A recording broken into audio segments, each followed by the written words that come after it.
This is the TAF Hub, a show brought to you by TAF Africa Global to educate you on real estate matters, to mentor you and inspire you. After 48 years of working and also traveling all over the world, I am ready to share my experience with you, especially those young ones who follow me for inspiration.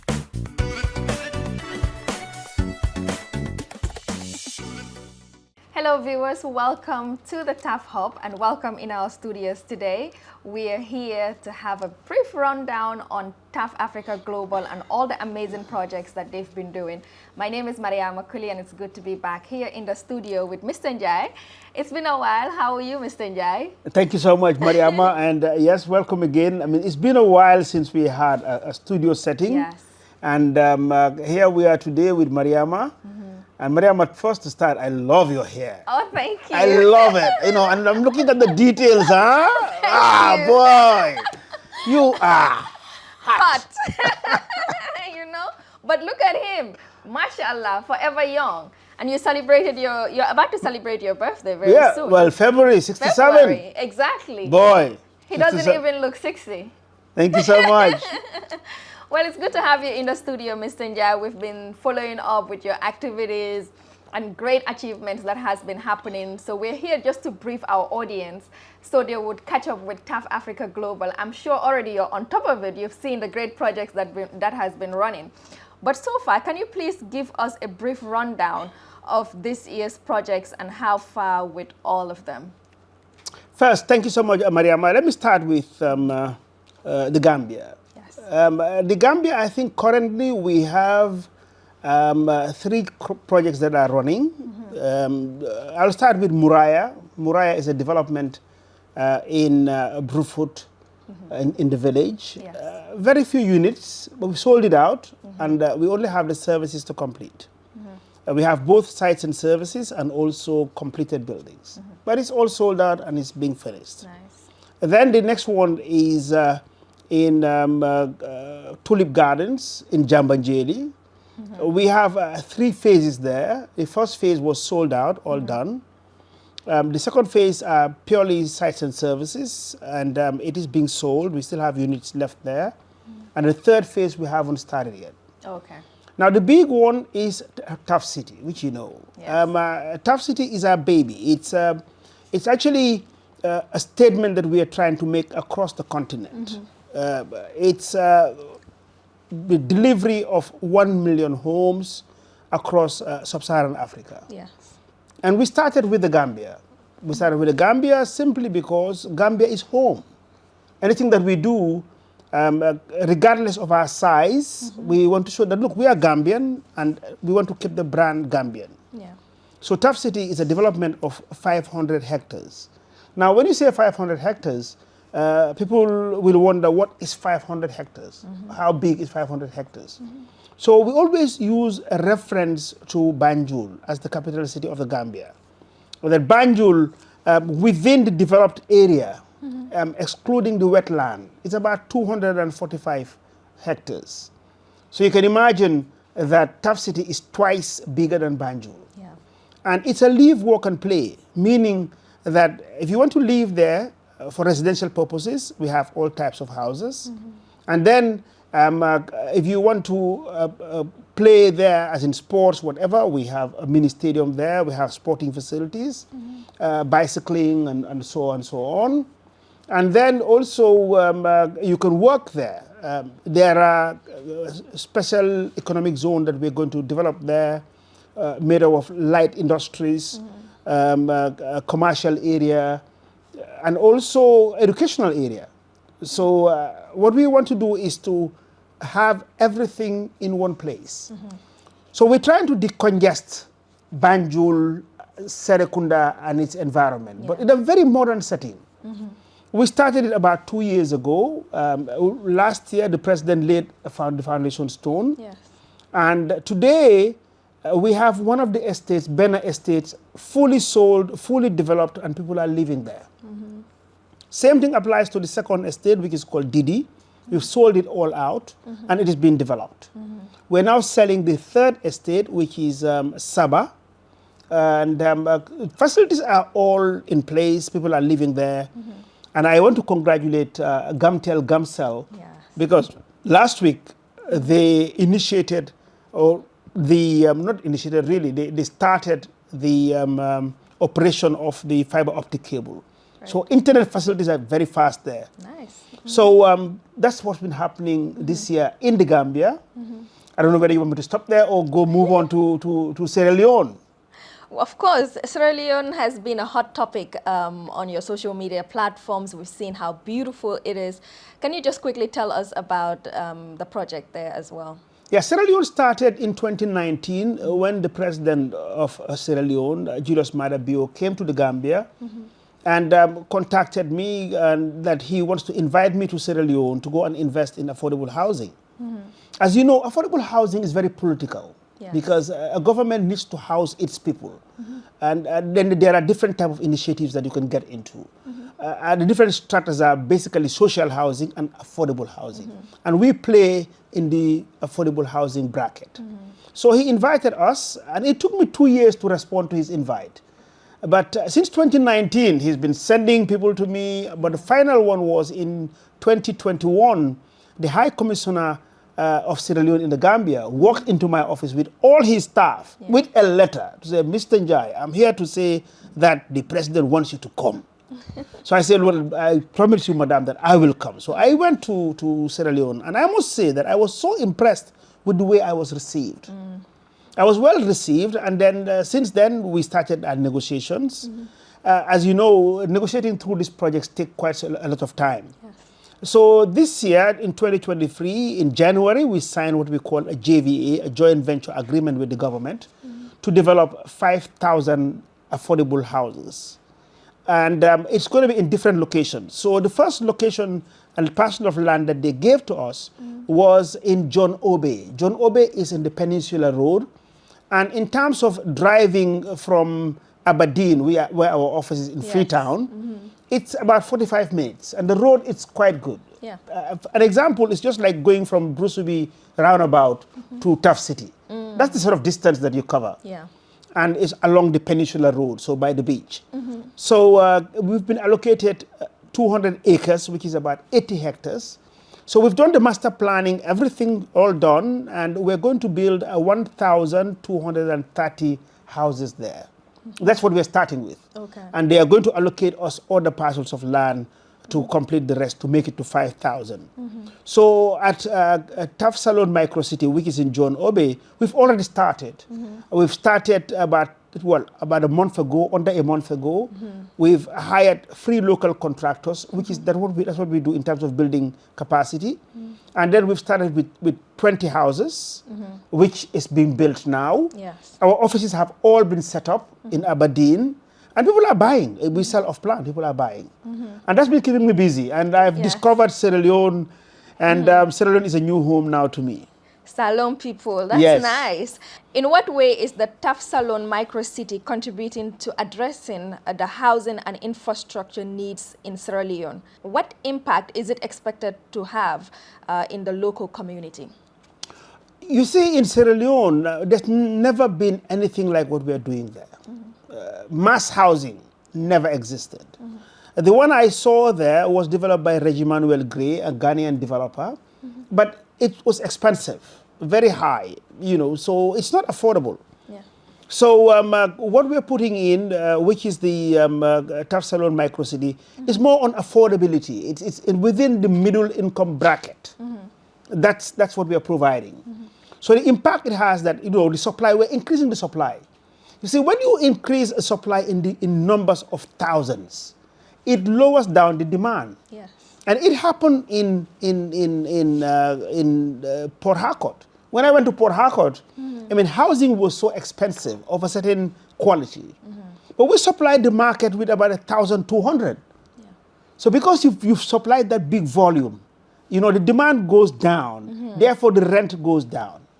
So the impact that it is going to have on the infrastructure in Sierra Leone is that we are going to decongest Freetown. And that's what we do.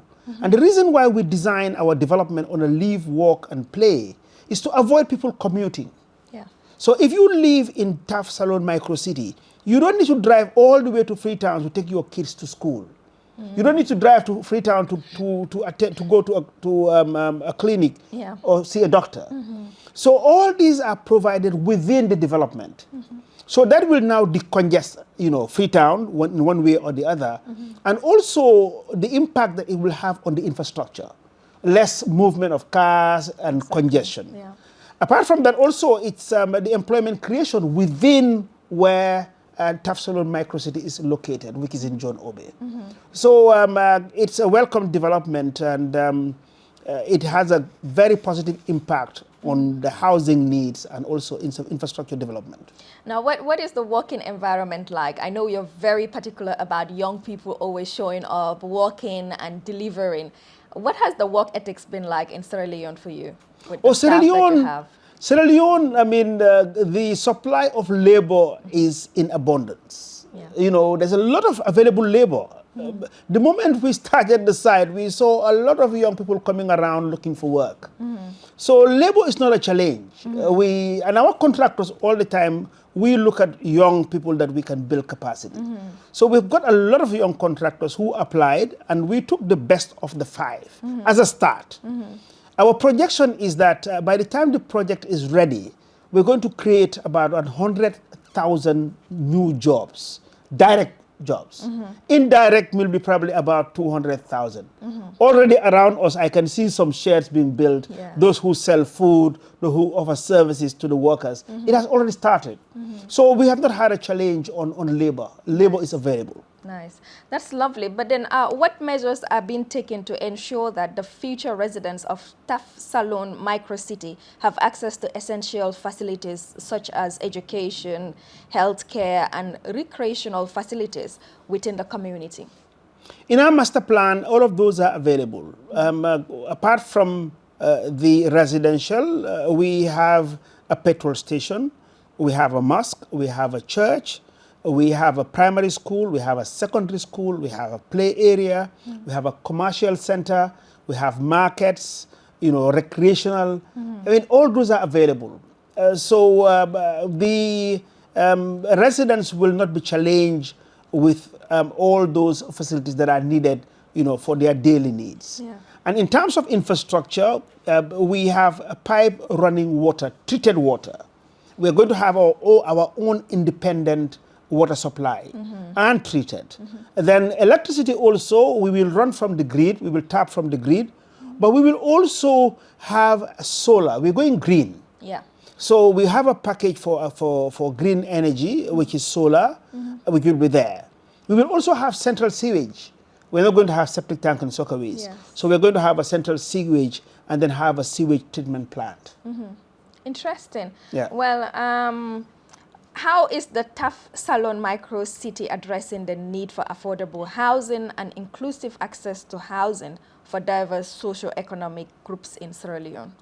Oh, great. So now let me tell you about affordable housing. I mean, I just came from a conference in Namibia, in Windhoek, being held by the African Union Housing Finance. And affordable housing, it's a big issue across the globe. It's not only in Africa. Yeah. Because housing is a basic human need. And we need to have, people housed, a roof over their head. But for me, I have decided to play within this bracket of what they call affordable housing. And my own definition, it's on a bracket, some sum of money. Yeah. Because we don't want to go below a certain quality. So we have a bracket where we play. And in that bracket, I will not go into the details. We have a size, we have the price, and also the quality. And below that is the social housing, which there's a huge demand.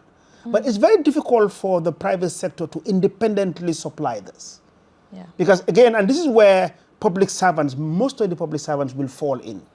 Things like, police, the servicemen, the soldiers, those in the lower bracket of the civil service, and so on. The majority of Africans, their demand in housing should be within the social bracket. Yeah.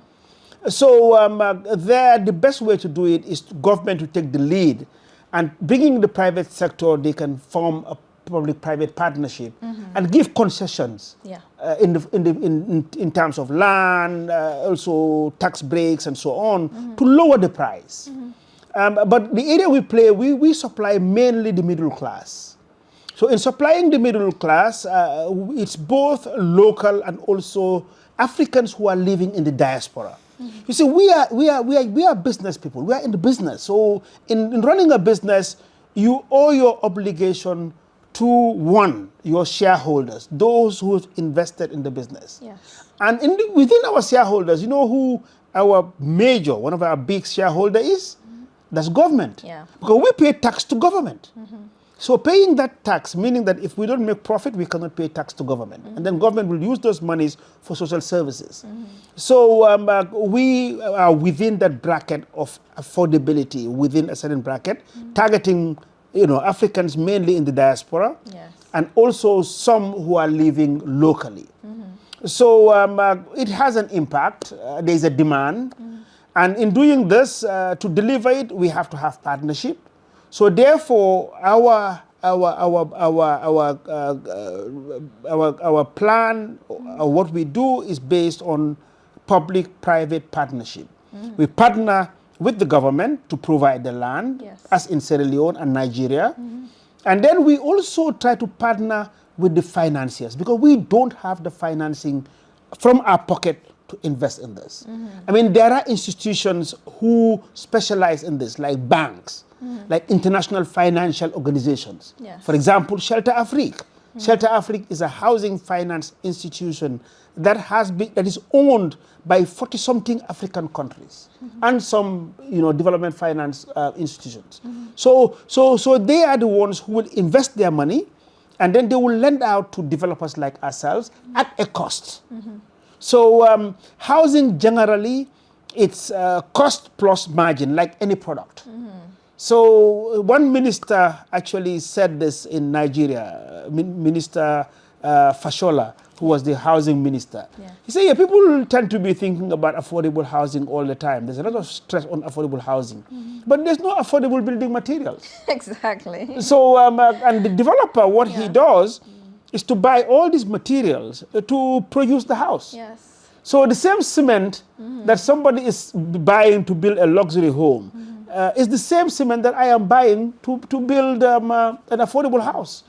So there's no difference, but we are committed in business as a leading developer in Africa to provide as much as possible affordable housing to create an impact. What are some of the current initiatives or programs within TAF Africa Foundation that are aimed at addressing the current challenges and opportunities in the industry? Within the industry, for TAF Africa Foundation, first, for those of our viewers who doesn't know about TAF Africa Foundation, probably I'll just tell them what the foundation is all about. The foundation is the arm that handles our corporate social responsibility. Because as a successful business that has been running in the country or the Gambia and outside for close to 34 years, people expect us that we have a social responsibility. And we need to take up our social responsibility. So what I did about 5 years ago was to set up the TAF Africa Foundation. And we commit 1% of our revenue into funding the things that we do on corporate social responsibility. Just to underline there that we're not taking 1% of our profit. It's our revenue. So everything that's paid to us, 1% is invested into our foundation. And in the foundation, very quickly, if I may count, we have TAFCON, which is going to come up in December this year. And then we have the TAF Africa Leadership Academy, where we train young leaders. We have the TAF Training Institute for technical training. Then we have the Disability Trust Fund. We also have the TAF Icon, where we honor those above 70 who are retired and has done a lot in the country. Then we have the TAF Startups, where we invest money. We give grants to young entrepreneurs who are starting up to help in their businesses. And now we also have TAF Hub, which is more on advocacy, and that's what we are doing now. Yes. So these are the initiatives that we have within the TAF Africa Foundation.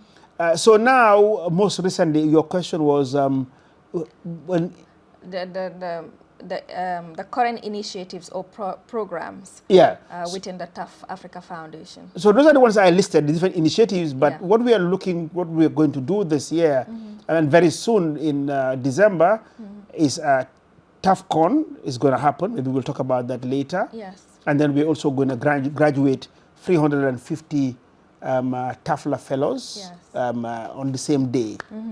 Apart from that, advocacy, we do a lot of advocacy.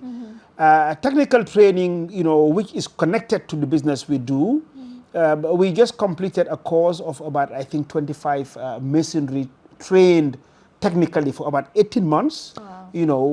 Together with, I think it was YEP, who partnered with us to train young Gambians as masons. Yeah. Interesting. Those are a lot of great opportunities for young people out there who are interested. Now, can you provide some details about the events taking place during the peak of the period of December for your CSR initiatives this year? Yes, we're going to have TAFLA. We're going to have TAFCon. TAFCon is TAF Conference. Now, TAF Conference, the reason why we did this is the 6th time we're going to have it. Yes. We started it, I think, was way back in 2015 or so. We started it small. And what I thought was that, look, we needed to create a platform where we will have good networking event and then bring in speakers to talk about their experiences to inspire others. So we started very small, here in Madiba Mall. Then it was very successful. And from then on, we continued. I remember the biggest one we did, that was in 2017, which was opened by the President, His Excellency Adama Barrow, and we brought excellent speakers. I mean, our chairman, Karamo Sonko, was our first speaker. Yes. And then we had Rene Carriol there. Excellent speakers that we had. So that happened. And then, since then, we have had Fatou Bom Bensouda as one of our speakers. We had Cherno Gay, who is in Rwanda, excellent entrepreneur, who was our guest speaker, and so many, many, many more. So this year, on the 27th of December, we'll be hosting one. It's a one-day event at the Sadauda Kairaba Jawara Conference Center. And it will be starting at 9 o'clock. Going on. So first, we're going to have the guest speaker. This year, we're going to have the president of ECOWAS, who's Gambian, who is His Excellency Omar Aliou Touré, as the guest speaker. And then the Minister of Youth and Sport, Honorable Bakari Baji, will also make a statement. We've also invited the Ministry of Trade to come in, because the theme this year is rising strong, resilience and preparedness to navigate the challenges of an emerging new global architecture. Interesting. So two things. We're going to have two panels. One panel will focus more on youth empowerment, and the other panel will focus on entrepreneurship.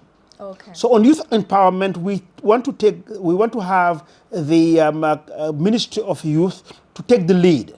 So in the panel, we would like to have one official from the Ministry of Youth to be there, plus Gambians who are both from the diaspora and homegrown. So again, we want to have a gender balance where we'll have as much female as male. And then we're going to have the one on entrepreneurship, somebody from the Ministry of Trade. I already had a meeting with the permanent secretary at the Ministry of Trade yesterday, and also had a phone call with the minister. I expect them to have a representative there. We're going to have two moderators. And the moderators, I will say, one of them will be moderated by Mauro Jallo. Mauro Jallo works for the Tony Blair Foundation, and he's based in Dubai. And then the other panel will be moderated by Dauda Jawara. Dauda Jawara III, he's a top lawyer, Now he's also an entrepreneur. Dauda's son. Yeah, grandson. Not the son. Oh. The grandson. Wow. Dauda will be here also. He's giving his consent. He will moderate the other panel. Nice. So that's what we're doing. How are you handling the 4th edition of the TAFLA this year with its growing number of participants and with influences? Does it have any influence on the young people in this country, in the Gambia? Well, in my own part, I mean, I am very proud anytime I walk into an institution and somebody walks up to me and say, Mr. Njie, you don't recognize me. I am a fellow from the 2nd cohort. Or from the, I feel so proud that we're making an impact. I think there is. Remember, we have 12 core values that we try to teach them. We try to inculcate with them as future leaders. Yes. We don't expect them to have all the 12 values. If they have it, well and good. It's a distinction. But even if they don't, if they only have one strong core values, because we had lectured this to them and they've taken it on board, they've taken ownership, it makes a difference. Leaders have to have values. Let me start with the influence and what I feel about it. I mean, I'm so proud that when I walk into places, like in workplaces, at times I get approached by fellows, that I cannot even identify them. And they walk up to me and tell me, well, Mr. Njie, you don't know me, but I am, one of your fellows, either on this cohort or the other. Yeah. And I feel proud. I mean, I really feel proud that, we're contributing to the development of these young people. Yeah. And it's mainly on leadership. So wherever they are, we're trying to teach them 12 core values. And for us, if they have all the values, perfect. If they don't, if they have a percentage of these values, it's excellent.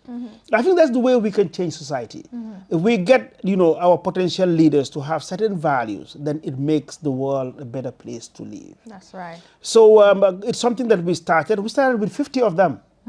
But on this cohort, that was the first cohort.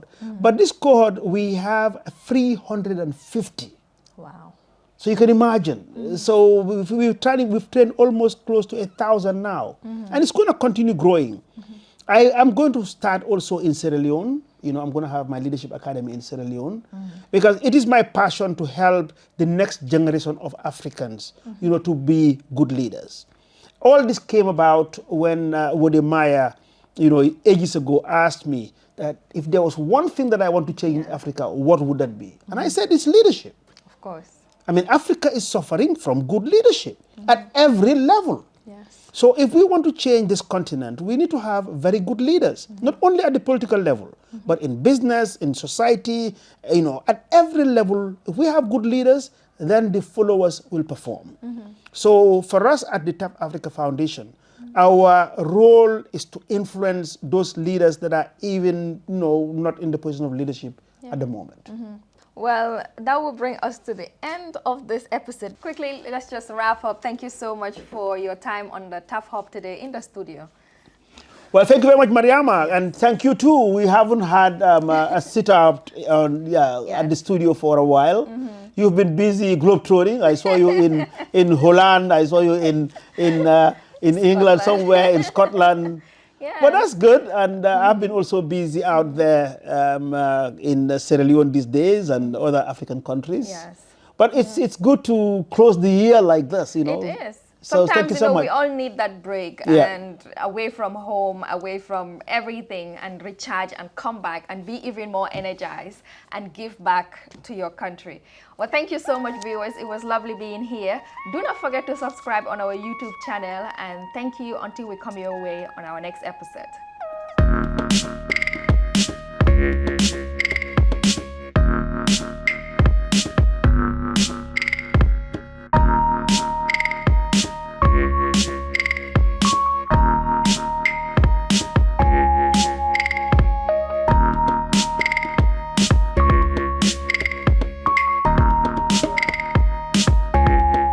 For watching the TAF Hub. Until we come your way on our next episode, subscribe, like, and share.